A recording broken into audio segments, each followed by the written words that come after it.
Welcome to the Anxiety at Work podcast. I'm Chester Elton, and this is my dear friend and co-author, Adrian Gostick. We've got a treat for you today, and we hope that every time you join us, we're going to help remove the stigma of anxiety and mental health in the workplace and your personal life.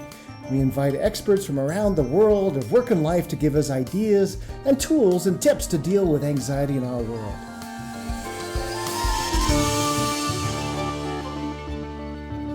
You know, and if you have that anxiety, everybody needs a guide. That's why we love our sponsor, Life Guides. It's a peer-to-peer community that helps people navigate through their day-to-day stressors by providing a place of empathy, listening, wisdom, and support with a guide who's walked in your shoes, experiencing the same challenge of life as you have. Now, for our listeners, we've got a great offer for you. All you've got to do is go to lifeguides.com/schedule a demo and add the code HEALTHY2021 to the free text box, and you'll receive 2 months of free service. We love the Life Guides at Life Guides. Well, our guest today is our good friend John Gordon. John is the best-selling author of 23 books, including the classic The Energy Bus, as well as books such as The Power of Positive Leadership and The Garden. His consulting clients include the Los Angeles Dodgers, Dell, Southwest Airlines, and West Point. He is a graduate of Cornell University and holds a master's in teaching from Emory University. Welcome to the show, John. We're happy to have you on our humble podcast. Chester, Adrian, great to be with you guys. We're thrilled. You've been very open about your experience with mental health challenges, John. And one of the things that you've said helped you overcome your anxiety was gratitude, which was near and dear to our hearts. So can you tell us a little bit about gratitude and your journey and how it helped you with your anxiety and depression? Definitely. Well, years ago, I was miserable, negative, anxious, unhappy. My wife had enough of my negativity. She said, I love you, but I'm not going to spend my life with someone who makes me so miserable. Like, you need to change. And I really did need to change. I didn't like who I had become. I was allowing the fear and the stress and the anxiety of losing my job during the dot-com crash, of the uncertainty, of just not knowing how I was going to provide for my family. It was really wreaking havoc on me and bringing me down. And I made a decision right then and there. I wanted to stay married, and I needed to change. And so I began this journey of working to become a more positive person. This was during the emerging field of positive psychology. So I started to read research on positive psychology, and I found the research that said you can't be stressed and thankful at the same time. And so I started taking these walks of gratitude each day. I would walk and I would practice gratitude. And the more I did that, the better I felt. And when you're doing that, the research shows you're flooding your brain and body with these positive emotions and endorphins that uplift you rather than the stress hormones that slowly drain you and over time actually slowly kill you. And so you're creating a fertile mind that is ready for great things to happen. I would come back from those walks and I would just feel a whole lot better. I would feel energized. And I see the mind like a garden. Every day you have to weed the negative and feed the positive. You do it for a day, it doesn't do a whole lot. But if you weed and feed for a week, do it for a month, do it for a year, do it for 7 years. I've been doing it for over 15 years now. The garden of your mind starts to look magnificent. And I dealt with a lot of depression. I dealt with anxiety.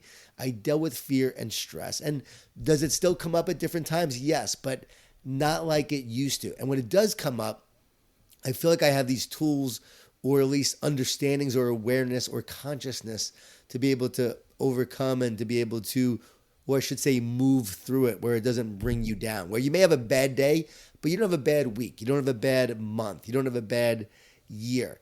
And I read recently that the word gratitude comes from the Latin word gratis, which means free. So think about that. When you are practicing gratitude, you free your mind from the burdens and the circumstances of the world.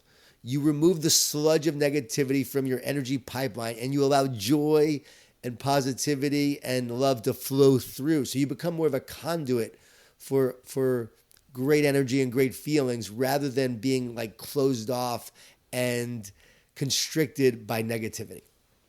You know, I love that analogy of the garden of your mind.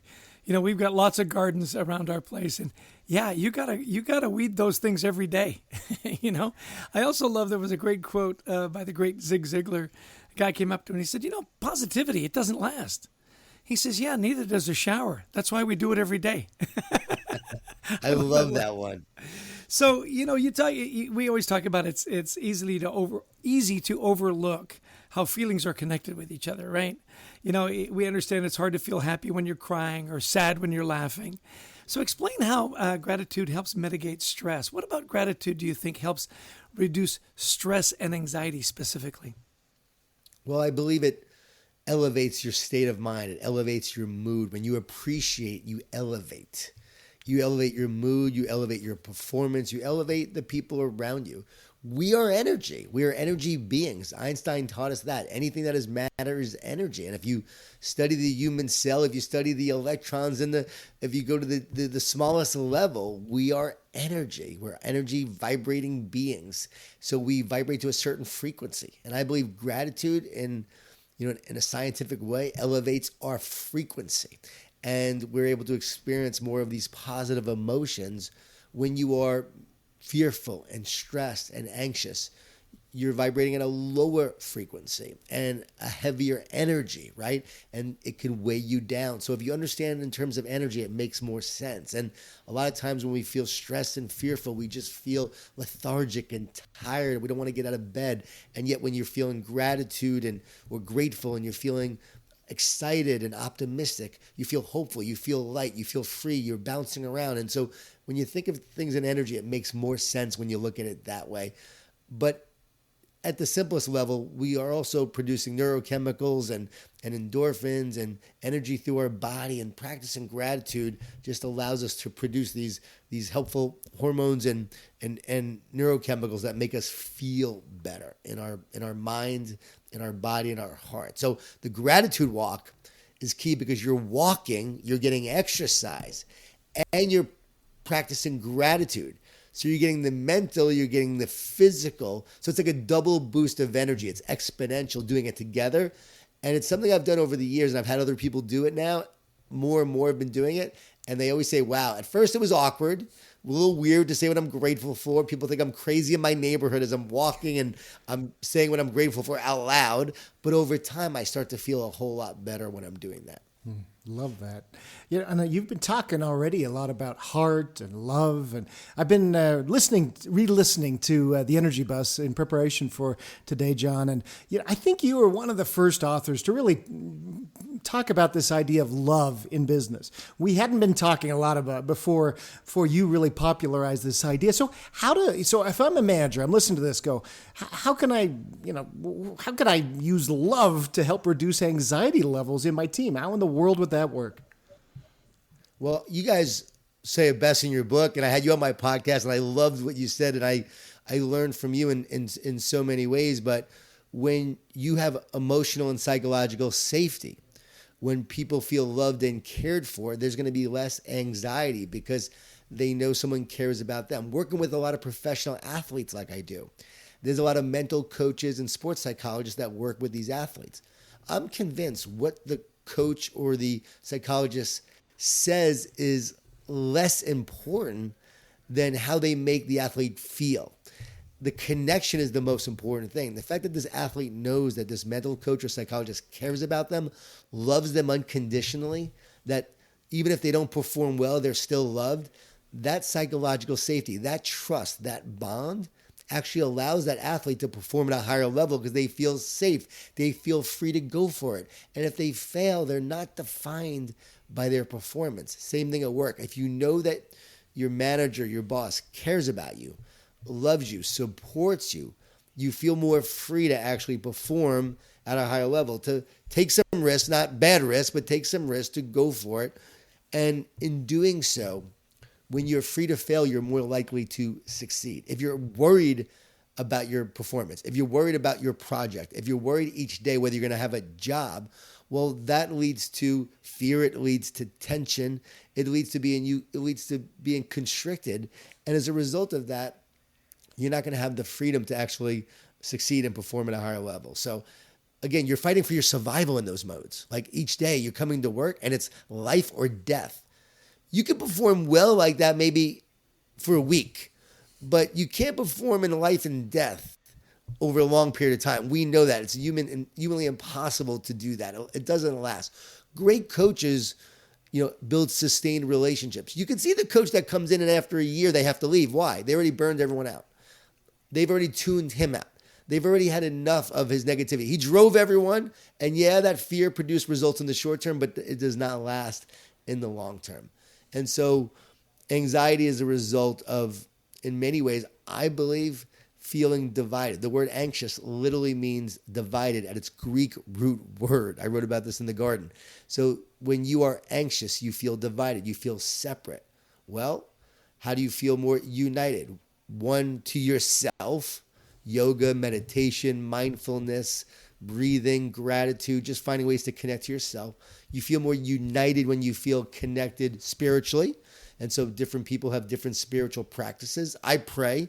That really connects me. I believe that connects me to the creator of the universe. And in those moments, I feel more joy and peace. I feel connected. Other people meditate, mindfulness meditation, all different sorts of meditation, whatever it may be. People do that. And then there's also the unity and connection to another. So when you feel that unity and connection to your team members, to your boss, to your manager, to your spouse, to others, that helps you feel more connected, more united. So I think the more we can connect and unite, the less anxious we will feel. Think about this past year of COVID, right? Isolation, separation. We were isolating people, so people were more anxious and fearful and stressed than ever because they were missing the human connection and that contact that we need to not just survive, but to thrive. Yeah. It's interesting that prolonged stress, I did find one guy that could do it over a long period of time. Jason Bourne. That guy's amazing. I don't think he's real. I think those shows are documentaries, Adrian. I agree to disagree. Hey, loved your book, The Garden, and you talk about the 5 Ds that keep us from finding peace. Can you walk us through those concepts and how we can overcome them? Sure. There are 5 Ds that will sabotage us if we let them. And those 5 Ds will create more anxiety and stress and fear.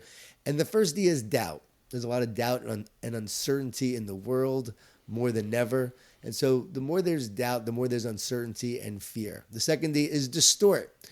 Distortions are lies. Distortions are negative thoughts. I call negative thoughts distortions and lies because negative thoughts will tell you things about yourself and your future that just aren't true. They will tell you that you're not good enough. You're not smart enough. You don't have what it takes. This project is not going to work out. You're going to get fired tomorrow, which is most likely not the case, right? So we have all these fears and doubts and lies that come in. Now, when I work with teams and organizations, I always ask them this question: do your negative thoughts come from you? And people always say, yes, of course they do. They're in my head. Well, here's the next question. If you believe they come from you, who would ever choose to have a negative thought? I would never choose a negative thought. Would you ever choose a negative thought, Chester? No, not if I had the choice. Adrian? No. So if we wouldn't choose one, where are they coming from, right? People say, well, it's my inner critic. Well, where's your inner critic coming from and why is it showing up in the first place, right? People never talk about why or where it comes from. Negative thoughts or thoughts in general are spiritual. They come from consciousness. No one has ever found a thought inside of a brain. There's an internet cloud of consciousness when you're sleeping and dreaming. Are you choosing those thoughts? Those nightmares, did you choose those thoughts? No. When you're getting an idea for a book, did you choose the thought or did it so often just come to you? It came to you. I know you guys, it came to you sometimes. And that's the beauty of it. That's where the music comes from and the art comes from. And we can't explain where it comes from. We know there's a magic to it. And that is the magic of consciousness, of the spiritual nature of thoughts. And they're always coming in, right? And often they're negative. I don't know why, but they often are. And they often want to sabotage you. So knowing how the game is played, knowing how the battle is being waged, it's the battle of your mind. You've got to weed that negative, feed the positive. So the negative thoughts come in, the distortions come in. Don't believe the lies that they tell. The key is to speak truth to those lies, words of encouragement to those lies, to recognize those thoughts are not coming from you in the first place. See, what happens is it comes in, we believe it. We think it's from us, so we believe it. Then we reinforce it. Then we speak it out loud.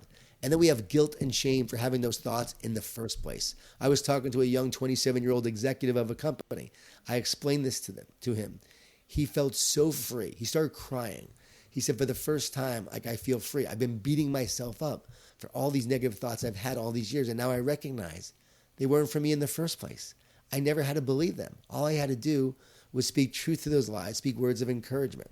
And so that's what I really advise a lot of people I work with to do. I work with, as I said, professional athletes, sports teams, Fortune 500 leaders, you name it. Everyone could get this concept. So don't listen to the negative thoughts. Speak positive words of encouragement. And the word encourage means to put courage into. So when you're encouraging yourself, you're putting courage into yourself. When you're encouraging others, you're putting courage into them. So that second D is distort. And those distortions come in, and what do?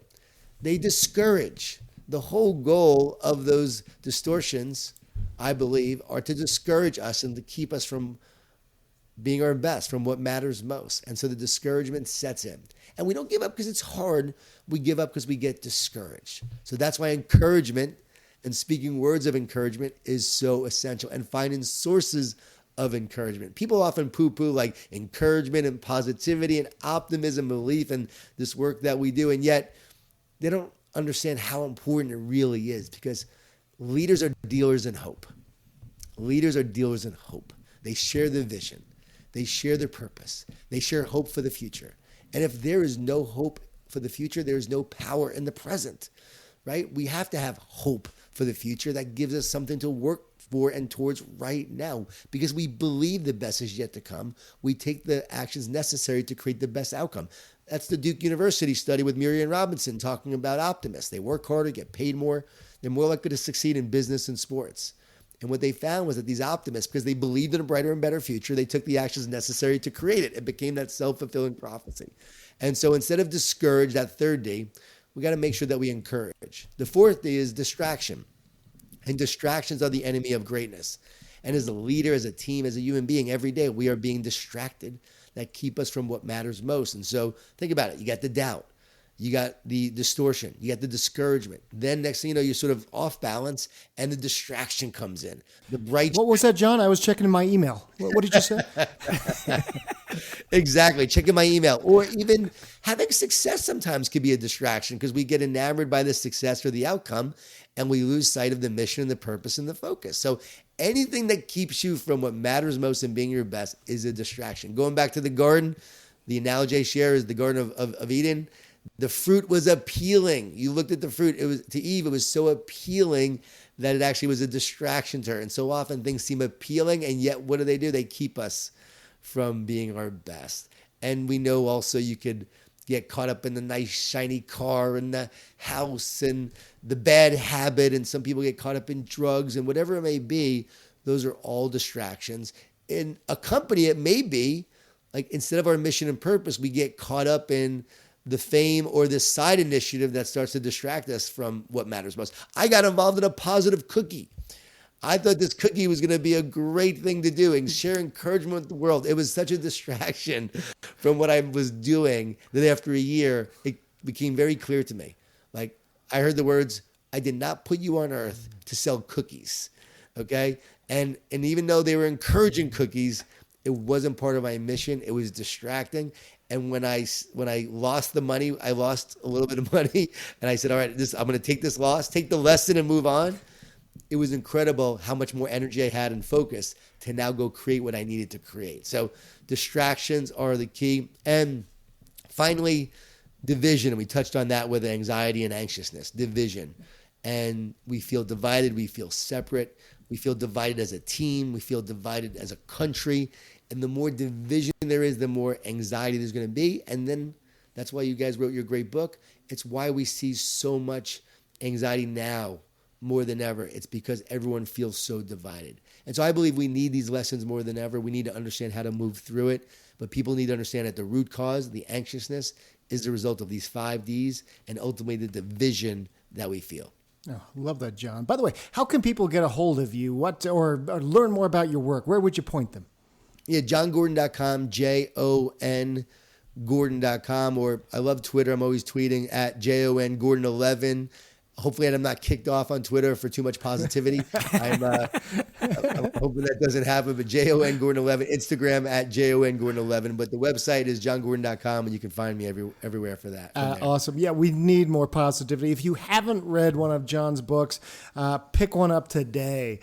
You'll love it. The messages, I love how you write. Your allegories are they just pull you right along. One of the things you write about too is that what we believe will determine what we create. So sometimes as leaders, we can make assumptions about team members. And look, let's be honest, sometimes we might not like somebody as much as another. And that creates some bias and about our assumptions about them. So how can leaders apply this idea that you've said, believing what they want to drive team success? Well, leadership is a transfer of belief. And I believe that a leader needs to believe in their team members more than those team members believe in themselves. So you have to be an over-believer. I work with Clemson football and Dabo Sweeney, and we've worked together for the past 9 years. He calls himself an over-believer. People ask him, are you an overachiever? He goes, no, I'm an over-believer. Because he has believed in his team in such ways that they've accomplished more than they ever thought possible. I mean, these guys have gone on to NFL careers that no one thought they would be NFL players. So I believe that as a leader, you need to see potential. You need to see each person's gifts and strengths. So you have to move past your bias and say, okay, what is good about this person? What do they do well? What is their strength? And how can I help them use their strength? Maybe they're in the wrong role. And if they're in the wrong role, you have to move them to the right role immediately. And you have to see where they actually can perform. And if they're not able to serve the organization, if they're not in the right role and there is no right role for them, then the best thing you can do is to help them find the right role for them in another company somewhere else. So I do believe you have to look at each person, see what their gifts and strengths are, and see their potential of what they can be, know their limitations, and that's where, as you guys do so well, coach to help coach them up, help them get better, help them improve upon their strengths, hopefully minimize their weaknesses. But if you put a fish on land, it's never going to perform well, right? And it has to be in the right environment, doing what it's meant to do. And I think too often we have people in the wrong roles, in the wrong positions. And I look at that with my team. I try to see where they're good at, what their strengths are, and we do some coaching to make them better. But if they're not in the right position, I try to find them the right position. You know, I love your analogy with Clemson. I'm a big Clemson fan. I've loved Dabo Sweeney. Plus, their color's orange, which speaks to me, you know, with the carrot principle. I love that. And I love your idea about this community, the importance of community to support. You know, you're there coaching up the players. The coach is there being the over-believer. How can people now, where the world has gone more and more virtual, how can they find those positive communities? Well, I think we're moving back again towards physical, which is good. I do want to say that I'm seeing more and more. I don't know you guys, but I'm getting booked tons for the fall. Yep. August, September, October. I'm excited about being back in person, right?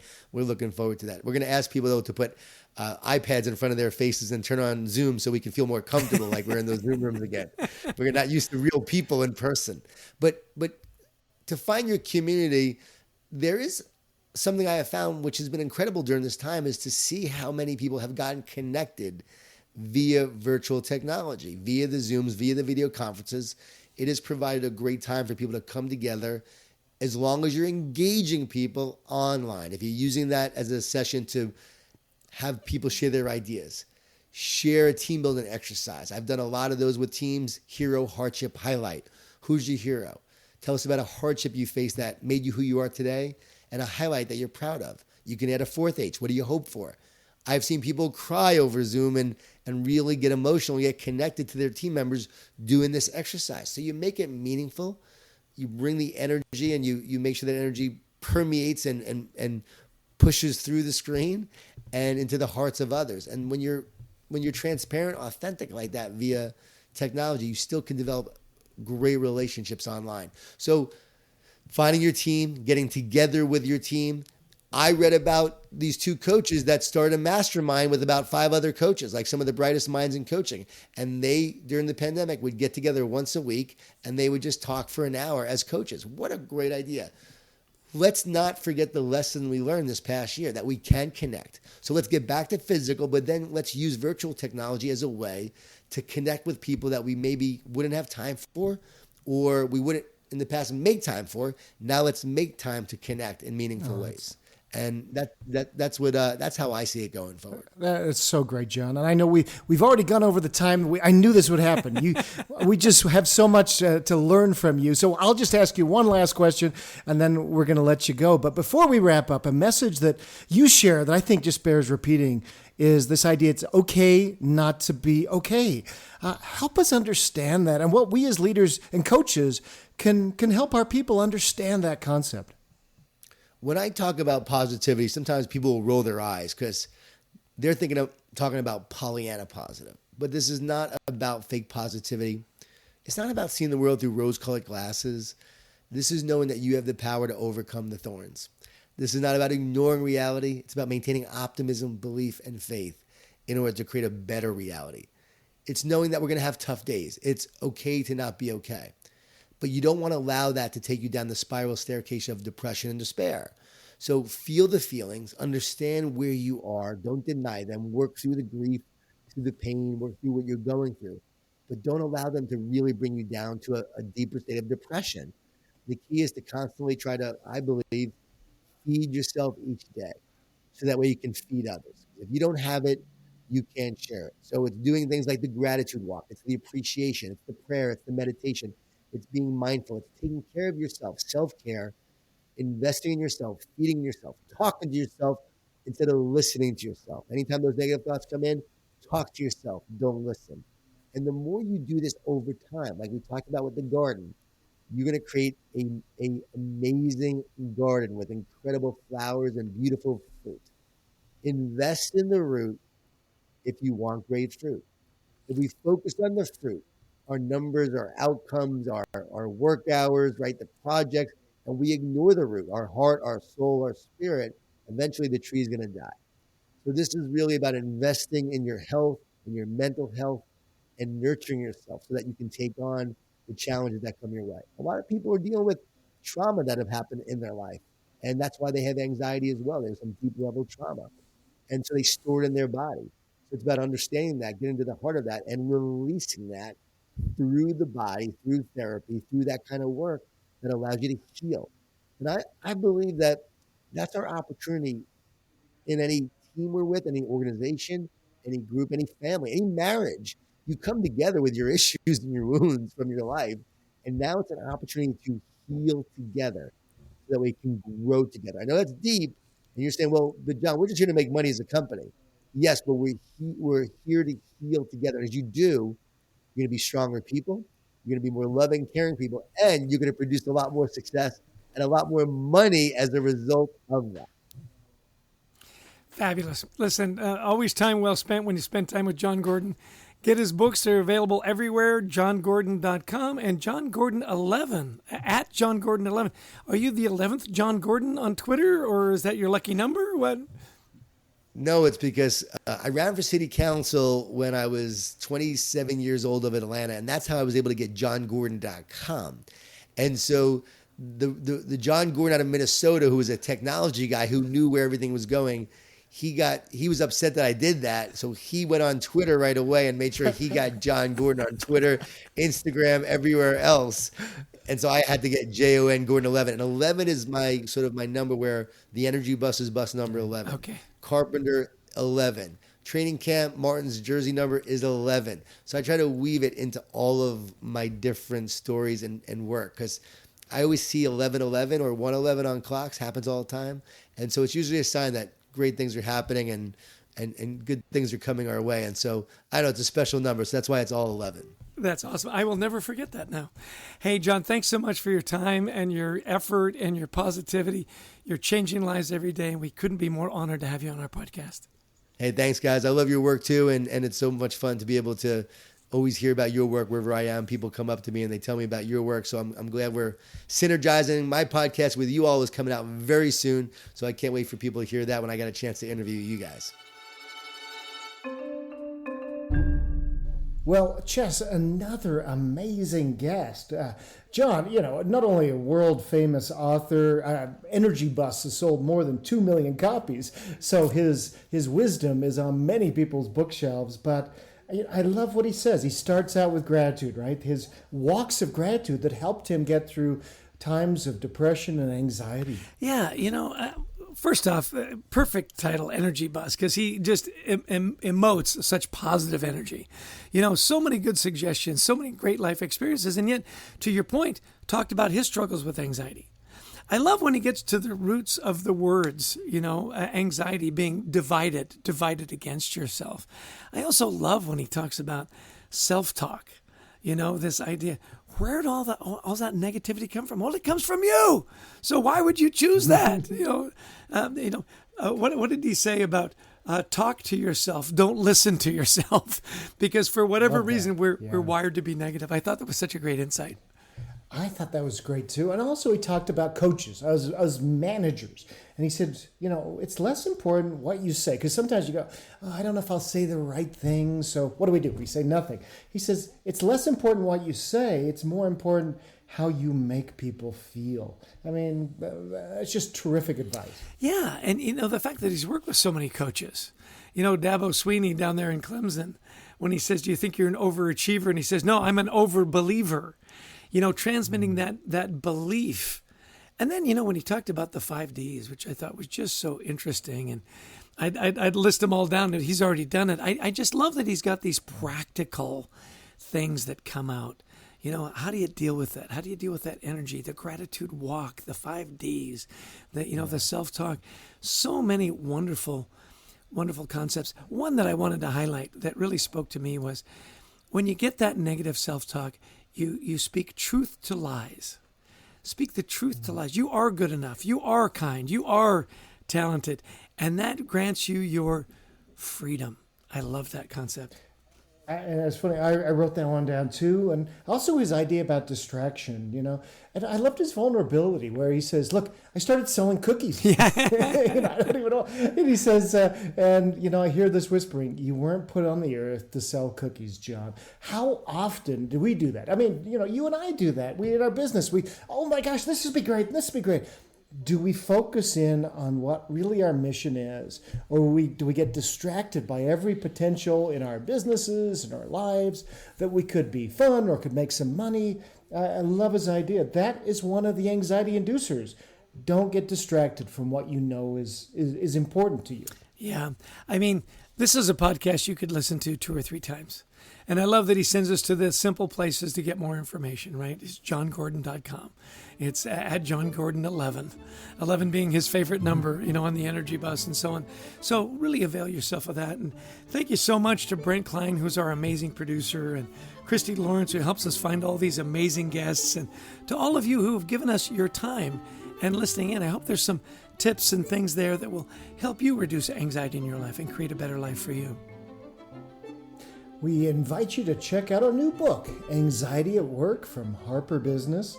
If you are struggling, or if you have a team that is struggling with any amount of anxiety, there really are tools and tips in the book that can help you. And of course, a shout out to our wonderful sponsor, Life Guides. You really do need a life guide to, navigate all this anxiety and all this stuff that's going on with COVID and post-COVID and pre-COVID. And we've got a great offer.